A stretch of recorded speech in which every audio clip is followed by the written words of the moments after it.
Canada used to understand struggle. Our military history proves that.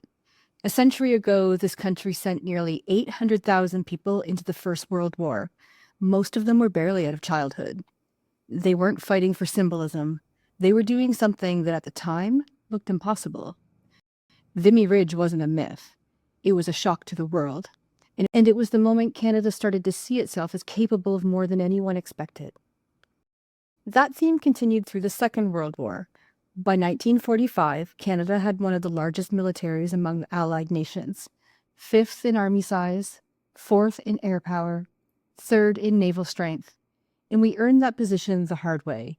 It didn't come from slogans, it came from people who understood what sacrifice actually means.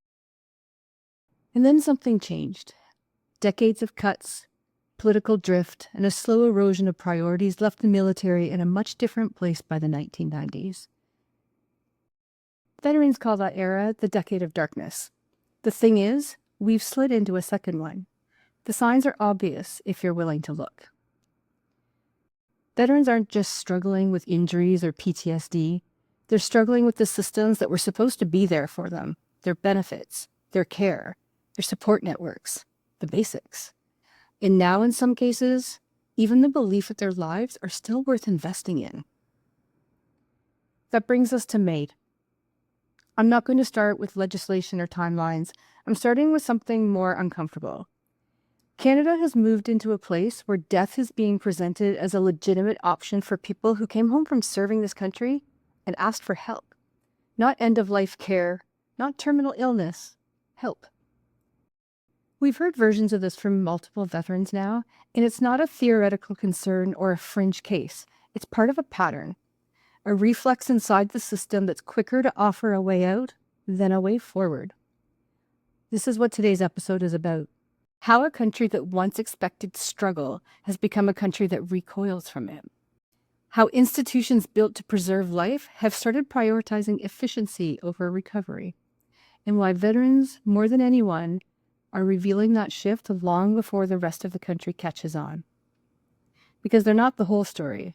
They're just the first place it becomes impossible to ignore. So before we move into the details, I want to play a couple of clips. These are from veterans who have lived this, not from think tanks or political talking points. This is the reality they walked into when they reached out for help. This is the file of all my disabilities that I have mentioned last time too, that had not yet been treated since 1998. Some of them, they keep sending back saying, we don't have the correct medical term. I'm not the one that gives the medical terms. Okay, it has all been taken back. These are just the one from last year. Again. I'm here, I'm going to just make you a play from the heart because I don't know what to say anymore that I haven't already said. I just want to live and just try to be able to do my daily life activities that I can no longer do. This wait of 5 years for the elevator caused so many injuries that I'm waiting now for 6 surgeries in both upper arms, like the 2 elbows, shoulders, and wrists. And last year, after a year of wait on this, I'm just being told last week that they can't see, they see that the risks and the benefit might not be too good for them because I'm getting older. I'm getting older, and all of you as well, by the minute. And even more so with all of this to have to handle. So I found this. But I think what I would like to do is maybe I'll start with you, if I can call you Kelsie. Kelsie, you made some allegations that would be pretty shocking, I think, to most people in this room. They weren't so much to me because I have heard from and of veterans who have been offered MAID in the last couple of years as well. Not to the extent that you have, clearly. You mentioned, I think you said that you've heard from 20, personally you've spoken to or know of 20 veterans who have been offered medical assistance in dying by Veterans Affairs. Did I hear that right? We have 20 with written proof. We have more who have come forward with audio recordings. We have case managers from Veterans Affairs admitting it to me. We also have other individuals who are too afraid to come forward because Veterans Affairs has threatened their benefits. I know this because they've done it to me, so I believe them. And then we also have other individuals who have been offered NDAs and payouts if they were to take it. Okay. These are, I mean, I've heard some of these same things. And I mean, it's often the case that people are afraid to speak out because they rely on Veterans Affairs. Even when they can't get all the help they need, there may be something they're receiving and they're afraid for the loss of that. And I understand that, and that's a problem as well, obviously. Is there anything that you can provide this committee with in terms of something to substantiate some of these things? Obviously, I believe you. But is there something we can do to substantiate those that you could provide this committee that would be helpful for us to be able to take action? Or is it, again, something where people are afraid to be able to have it be public? People are not just afraid for it to be public. They're afraid for their families, for their careers, and for those that are in the pro-death cult where they come out and speak that they don't want to be killed by MAID. They believe they should have access to proper health care, which every Canadian deserves the right to. So they said that they would speak out only if they went to America, and then they would speak with me if I went to America and interviewed them privately. Understood. Before we go any further, we need to talk about something most Canadians don't see. In January of this year, Kelsie was on the Triggernometry podcast, and something exploded as she shared explicit details about MAID.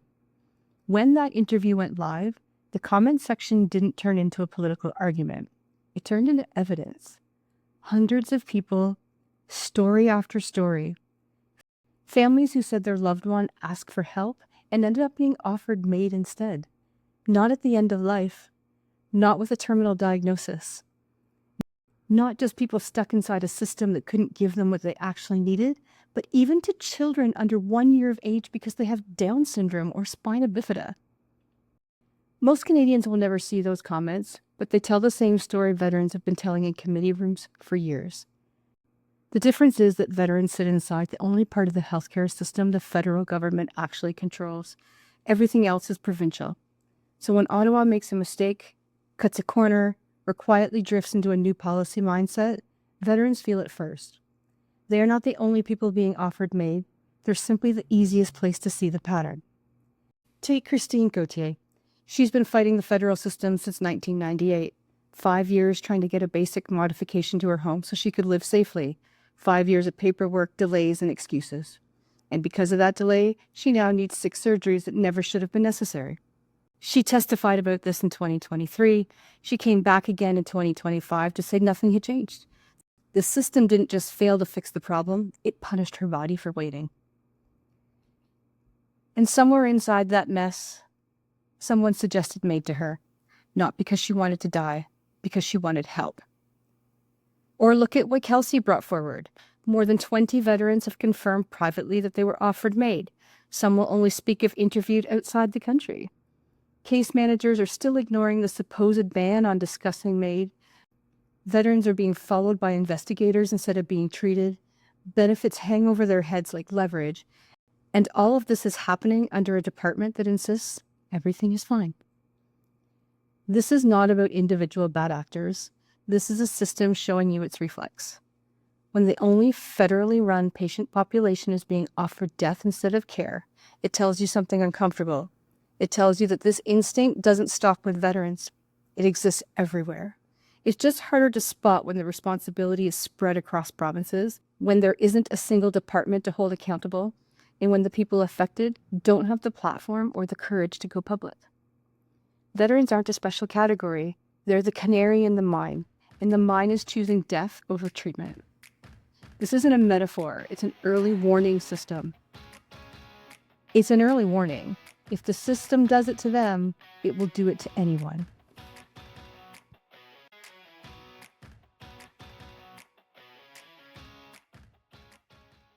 If you really want to understand why MAID is appearing in places that were never intended, you can't just look at policy.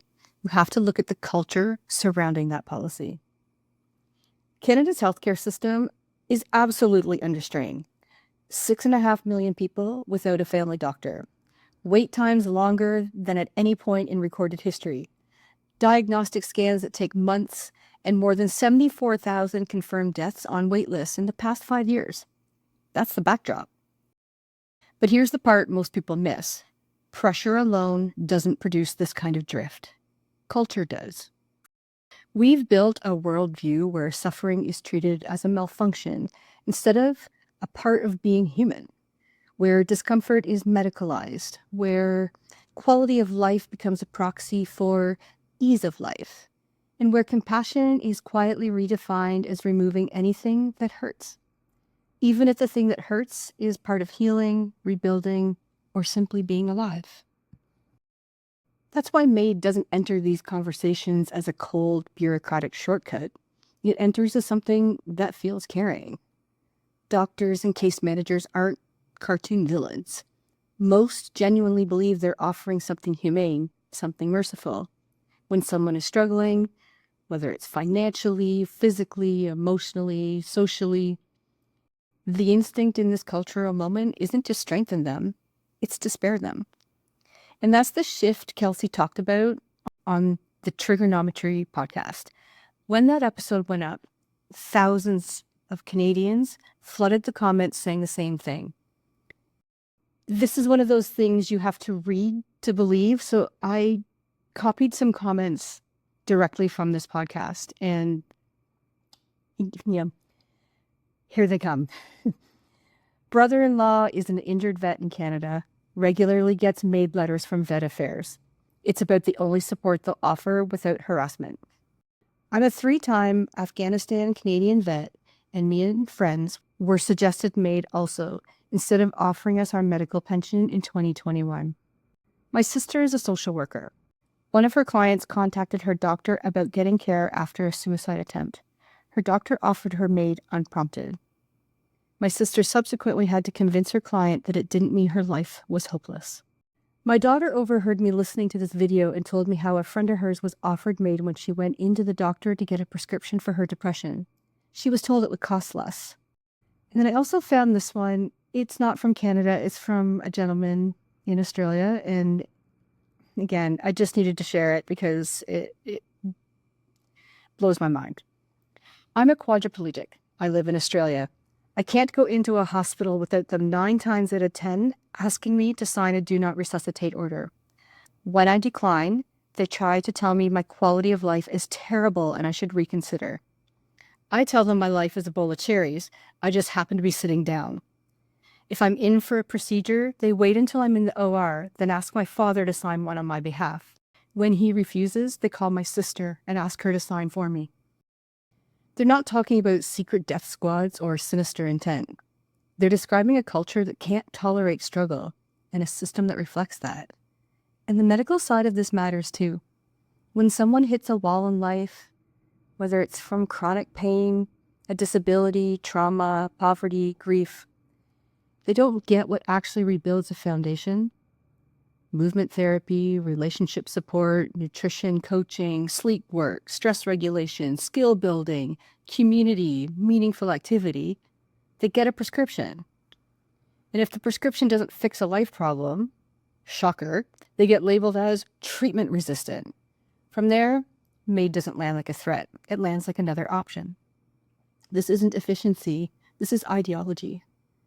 A worldview that equates ease with dignity. A worldview that sees hardship as failure. A worldview that believes a life full of difficulty might not be worth continuing. That's the drift, not just in healthcare, not just in legislation, in the way we think about human beings. And once you see that mindset, you understand why MAID keeps showing up in conversations where it has no place at all.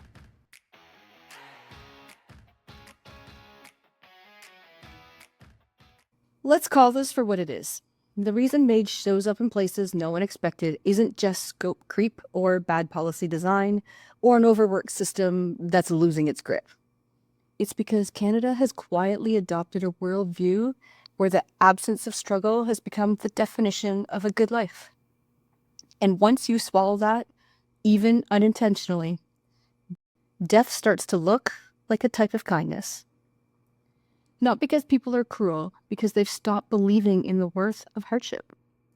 We've built an entire health culture on comfort maximization and symptom elimination. Everything is framed as relief. Everything is framed as quality of life. Everything is framed as avoiding pain. And once you do that long enough, the idea that someone might want or be able to fight their way back becomes foreign. That's why MAID doesn't enter these conversations as a monstrous idea. It enters as an option. Because if you can't promise someone a comfortable life, the next best thing in this worldview is a comfortable exit. That's the psychology of the drift, the moral insulation around it, the story that makes it possible, and you see it everywhere. The system hands out prescriptions like consolation prizes instead of giving people the practical supports that actually rebuild a life. Movement, nutrition, sleep literacy, long-term therapeutic work, skill building, community repair, the fundamentals that change a body and a mind. Nobody funds those.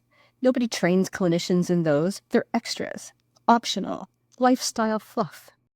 So if medication doesn't fix your grief or trauma or physical decline, it must mean nothing will. And MAID slides right into that emotional vacuum.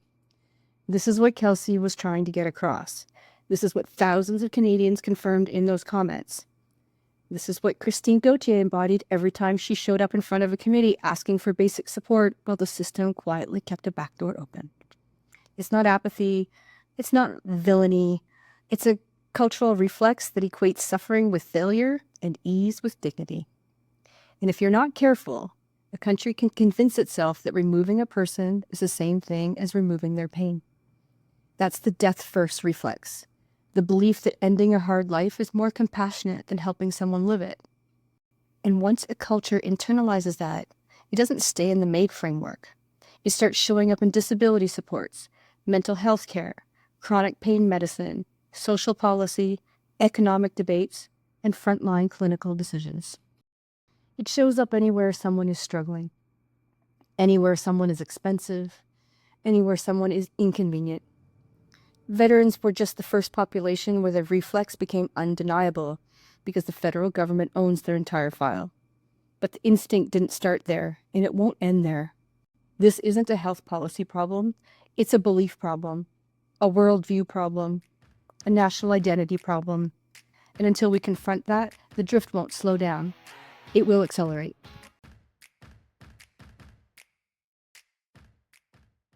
Before we wrap the section, I want to sit with something that isn't dramatic or political or headline-worthy, but it shapes almost everything we've been talking about. And it's this. Most people aren't failing because their bodies are broken. They're failing because the system only knows how to respond in one direction. You may come in with chronic pain, fatigue, anxiety, or sleep that hasn't worked in years, and the answer is almost always a prescription. Maybe 2, maybe 5. It's not malicious. It's just the only lane the system actually has time for. 10, 15 minutes, one diagnosis code, one chemical solution. And it keeps people alive, sure, but it rarely moves them back into living.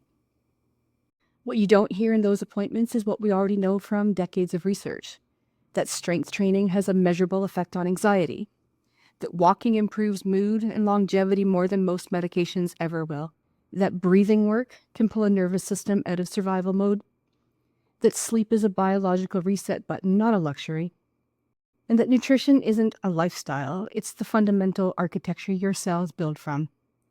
None of this is radical. None of this is fringe. It's just slow.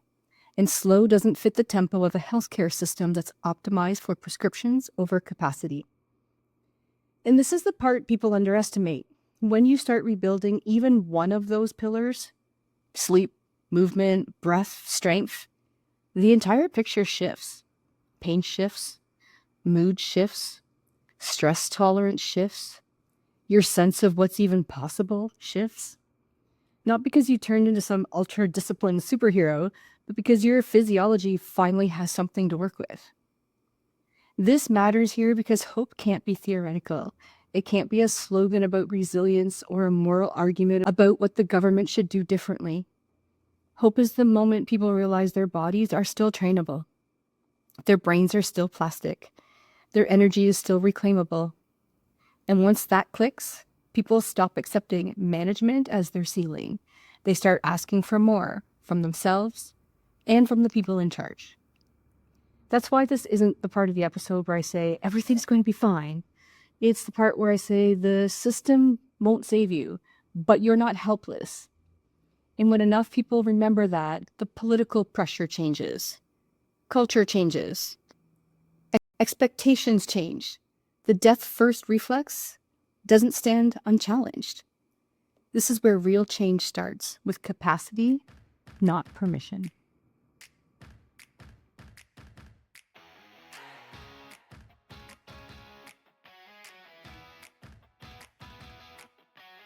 Before we finish, I want to leave this in a place that doesn't flatten the conversation into despair or outrage. The point of this episode was never to circle the drain around policy failures or label entire institutions as villains. The point was to trace a pattern that has quietly shaped how Canadians are treated when they struggle. A reflex that favors endings instead of beginnings. A reflex that sounds compassionate on paper, but hollow in practice when people are still trying to live. There's something I know from years in healthcare and from years working with clients. Bodies respond to what you give them. Minds respond to what you practice. Lives respond to the choices you make repeatedly, not the ones you wish you had made.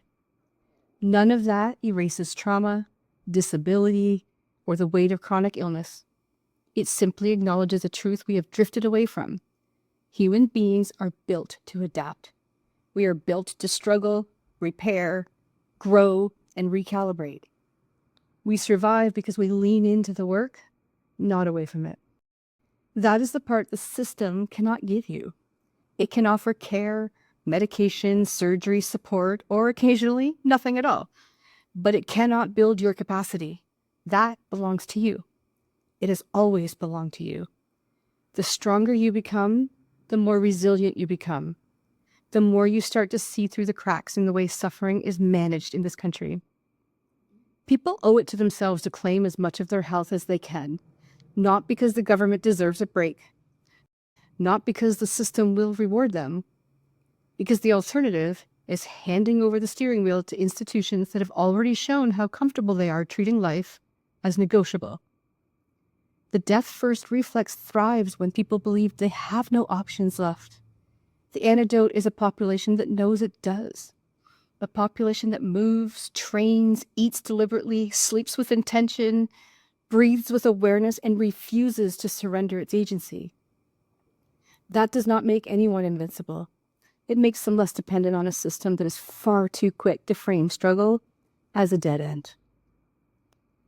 If you want things to change, start with what you can control. Build the capacity you have. Strengthen the parts of your life the system cannot touch. Then, once you have that footing, pressure your leaders to fix what is broken. Demand a version of care that respects the living more than the dying.